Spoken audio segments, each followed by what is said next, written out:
One decision you make could alter the trajectory of your life. Basically said that I looked like I had bigger boobs than her.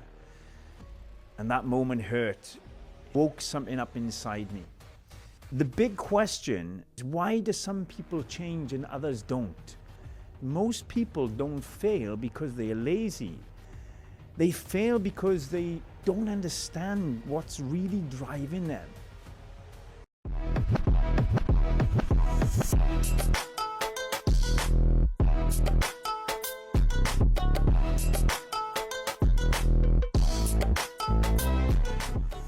Christian Williams, athlete, strength and conditioning coach, and body transformation coach, and welcome to Transform Yourself. Firstly, it's good to be back. It's been a while. And if you're new here, then go and check out our previous episodes where we discuss topics around performance, mindset, and personal transformation, and where we bring guests on to help us grow. One thing we've learned from previous content is that only a small percent of people who watch actually subscribe. And since this content is built to serve and to generally help you and many other people, it would mean a lot if you can click on the subscribe button and hit the notification bell. And if you feel someone could benefit, then share with them too. Sharing is really caring. All right, so let's jump in. Today we're going to discuss and do a deep dive into motivation, discipline, and most importantly, what actually drives human behavior, for better or for worse, and how we can create real change in our lives. This episode is going to combine the science, the psychology, and my own experience, because transformation isn't theory. It's lived. And my turning point started very young. It started with something very personal I like to share. I was always fascinated with progression, with improvement, and becoming better. But that didn't start because life was perfect. It started when I was actually 15 years old. I was a chubby teenager. I was very active. I played sports, but I also ate a lot of junk food. And one day, a girl that I liked said something that hit me hard. She basically said that I looked like I had bigger boobs than her. And that moment hurt. She pretty much called me fat. And it woke something up inside me. It was the last day of school before the 6-week summer holiday break. And instead of taking the bus home, I decided I would walk around 45 minutes. And during the walk, I made a decision. I decided to change. I cut out all the foods and drinks that weren't serving me, and I ate only things that I believe were healthy. I ran every day, and I did push-ups and sit-ups and body weight exercises because that's all I knew, and that's all I had. I played a lot of sports, and as much as I could, as much as possible, because I was motivated to return to school different. 6 weeks later, I came back with a six-pack, believe it or not. And I became captain of the football team and the rugby team. And all my performance had improved, not just on the field, but in the classroom. And I was getting attention from everywhere. But most importantly, it made me realize that if I change my habits, I could change my life. And I was literally hooked. And that decision shaped everything that followed. The big question that I always ask myself is, why do some people change and others don't? Since then, I've worked with hundreds, if not thousands of people, and some have transformed and some haven't. What separates them is a question I often ask. Is it discipline? Is it willpower? Is it personality? And what I discovered is it's very simple. It's this, that most people don't fail because they are lazy. They fail because they don't understand what's really driving them. To understand motivation, discipline, we need to understand human needs first. And that's going to be the foundation. Human needs drives motivation. Humans are driven by needs, not quotes and not hype and social hypes or motivation, real needs.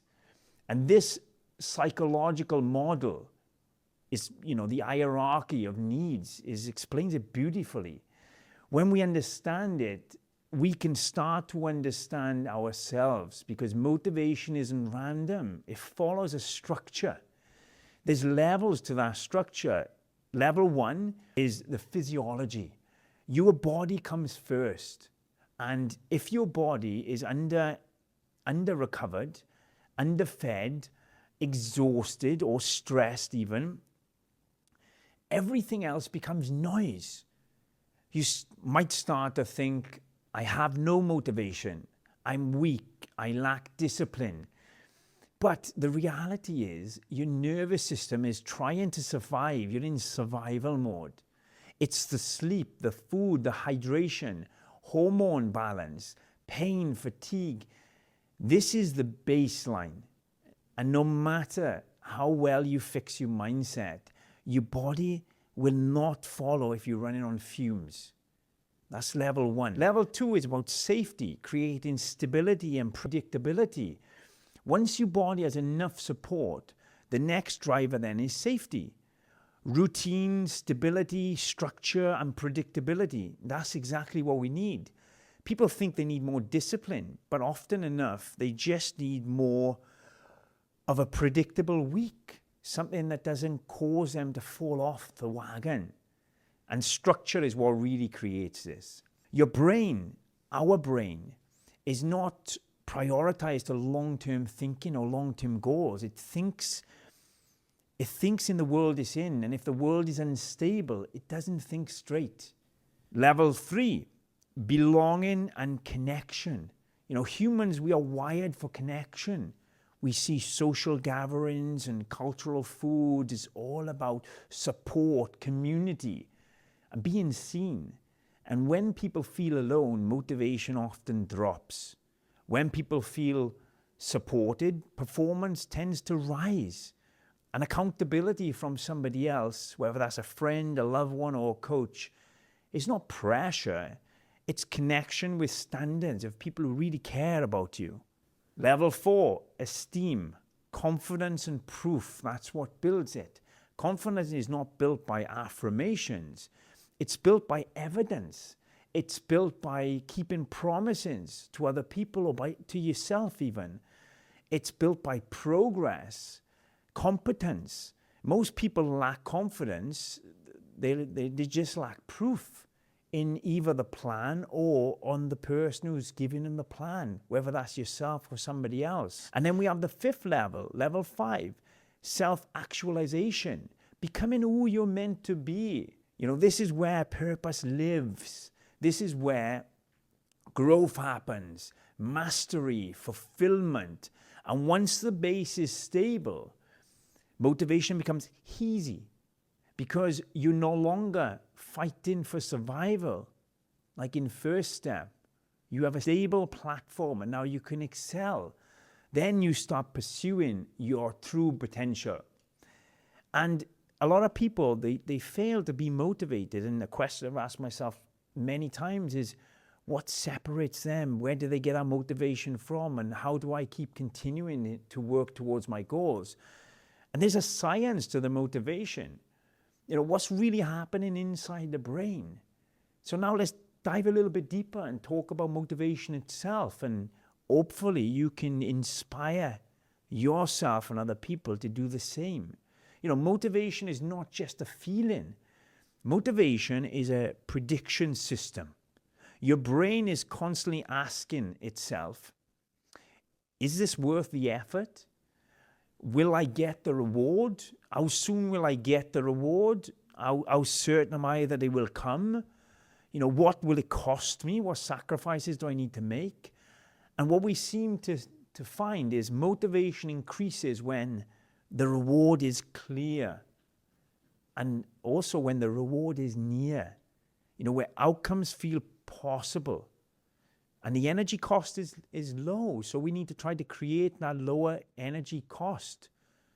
Motivation drops when we're tired, when the goal feels so far away and almost unachievable, when we fail repeatedly. It almost stops us from moving forward and even trying to start again. We don't trust the plan. Maybe we failed and the outcome is more predictable that it'll fail again. Or progress feels uncertain. And this is why motivation often disappears in the middle of a transformation journey. People start with hype. They have often enough unrealistic expectations, unless you're one of our clients where we've outlined them perfectly to you. And as they go along on their journey, they just start to fall backwards. And that's because the brain is recalibrating, it's recalculating the decisions they're making and whether they're going to serve them. And a lot of the kicks we get along the way that do give us that kind of motivation forward is dopamine. Dopamine is the pursuit chemical. And people think dopamine equals pleasure, but it doesn't. Dopamine drives pursuit and learning. That's why you have to marry the journey. The dopamine teaches your brain what actions actually leads to. It leads to rewards. When you experience progress, dopamine refines and dopamine reinforces your behavior forward. When effect doesn't produce results, dopamine levels drop, and then what else drops within? Motivation. That's why we need to keep these small wins, early wins in any transformation journey, whether that's a body transformation or a transformation of your life or business or whatever. We need them early wins. We need to reward ourselves consistently throughout, to be consistent throughout. And this is why repeated failure kills motivation, because people are associating the effort with the outcome that they didn't have, the outcome that they didn't want. Their motivation can be better, but it also can be worse. It depends, and here's the important factor. Okay, we are always motivated. Okay, we are motivated even when we are procrastinating, even when we are sabotaging ourselves. We are motivated by something. It doesn't always have to be related to the reward we want. Sometimes motivation leads to growth, yes. Sometimes it acts as a protection. But sometimes it steers us on the course so we think we don't want. Some examples, of how it can protect you in many cases is sometimes we avoid training because we're avoiding discomfort. Sometimes we overtrain because we have anxiety and we lack control. Sometimes we're motivated to stay stuck because it avoids us even trying and avoids failure. Some people have a fear of failure. And motivation isn't always progress. Sometimes it's a protection, as I mentioned, and understanding this changes everything. We are always motivated. So some people say that I lose motivation. That's not true. You have motivation always, but you need to align it with the goals. You need to be motivated in that direction. And we can talk about discipline, because discipline is the glue that holds it all together. But there's a science of discipline. What is it actually? We can go a bit deeper and we can talk about discipline and reduce any confusion between motivation and discipline. Because people will always be confused to what they want. Do they want discipline or do they want motivation, or do they need either? But discipline is not a personality. It's not a toughness. Discipline is not a behavioral regulation. It's control under resistance. The brain is able to maintain progress towards the goal and act on it despite competing impulses. That is what discipline is. The ability to largely focus on what's at hand.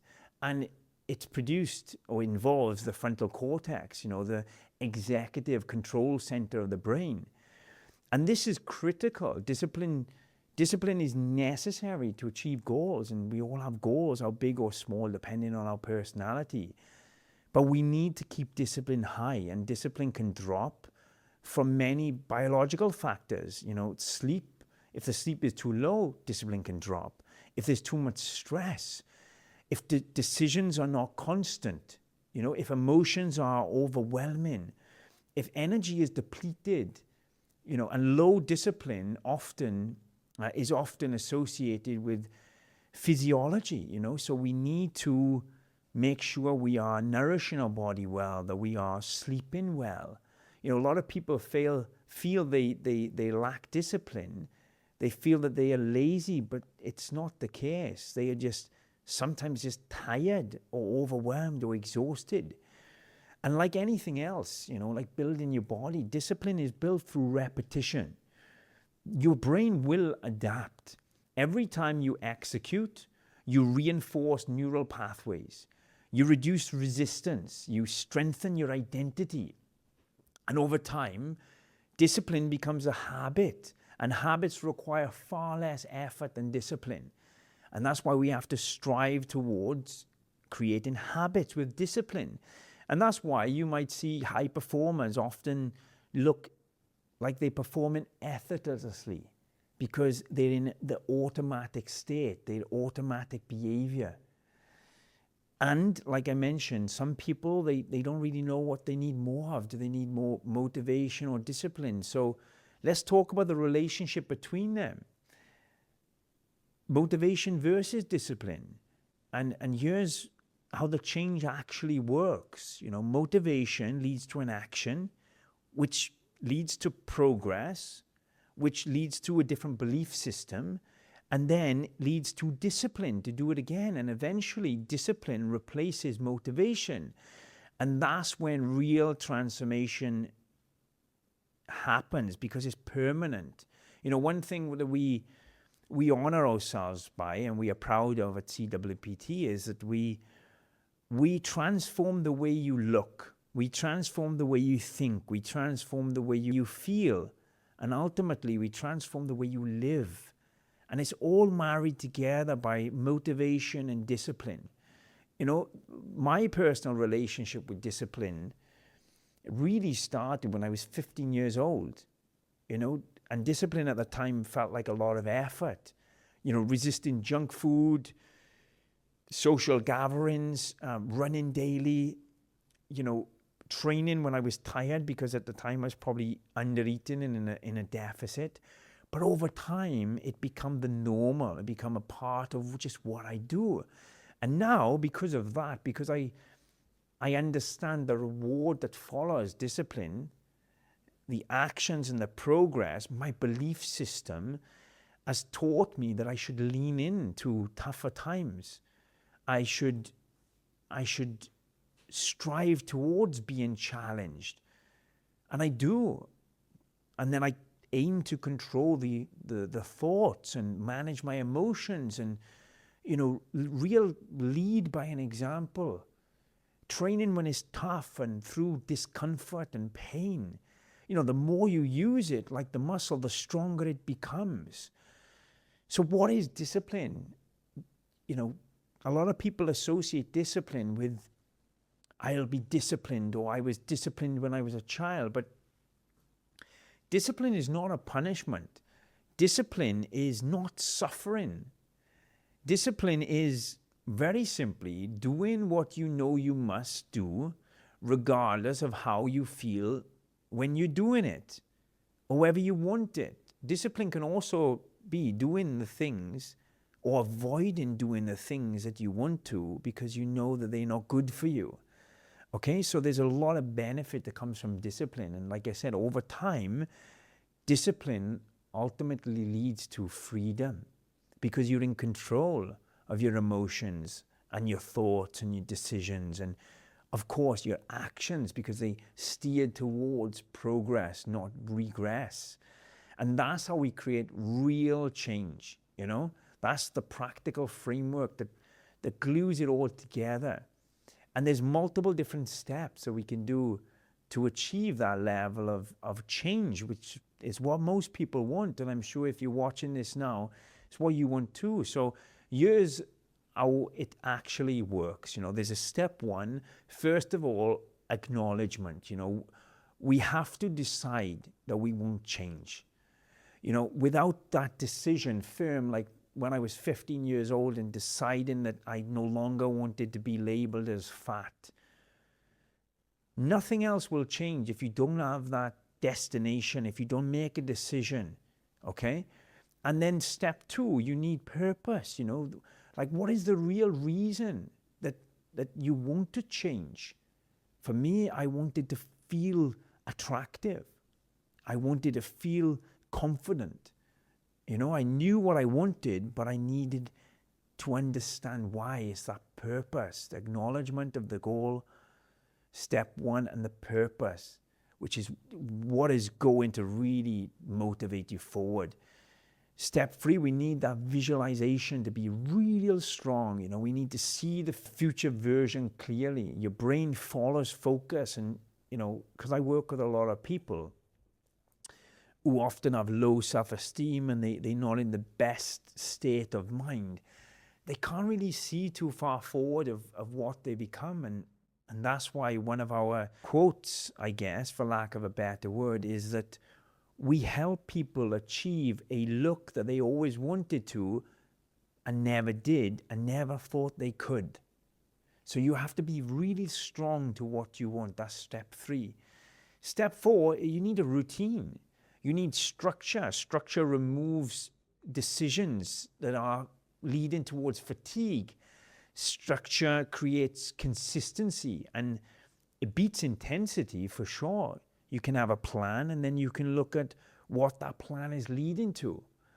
Step 5, which is the most important, you need to reward yourself. You need to acknowledge the wins, no matter how small or large. And, a lot of people, whether it's a weight loss plan, they focus so much on the weight loss, but how many pats on the back you giving yourself for your effort in trying day by day, It's reinforcing that behavior and building the true identity of who you want to become. It's so important. And in the past, I've fallen short from giving myself more credit when it's due, but not.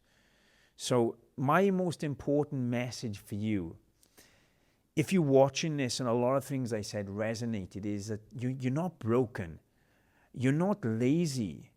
You're simply responding biologically. You're responding to your environment, your experiences, your nervous system, your beliefs, whether they are for good or for worst. But here's the important factor that you can change. The brain does adapt. Habits do form and identities evolve. One decision you make could alter the trajectory of your life, just like it did for mine when I was just 15 years old. And now I've been on this quest to travel the world and to compete in different sports and to help many people create real change in their life. So, if I got one final thought for you is, first of all, you can do it. And discipline isn't something you wait for. Discipline is something you build. One kept promise at a time. And when you do, you don't just change your body, you change your life, and you also change the lives of everybody around you. You create real change. And that's what I'm inspiring to do right now, is create change in you so you're inspired to help change other people. And that's it. That's it for this episode. And I hope you enjoyed. I certainly I enjoyed getting back and looking forward to the next. And as I mentioned at the beginning, if you found this content useful, please subscribe and share with somebody that you care about, somebody you think it could really benefit. And it certainly benefits us from you sharing. We do this because we love to share, and we can't do it and we can't continue to have more guests on without the help of people like you. So as I mentioned, I'm looking forward to the next episode, whether I'll be sat in the hot seat alone or with a guest. And I just want you to be reminded by one thing. Remember to stay hungry, because hunger fuels motivation, and motivation fuels growth. I'm Christian Williams. Thanks for watching. #Bull Mode.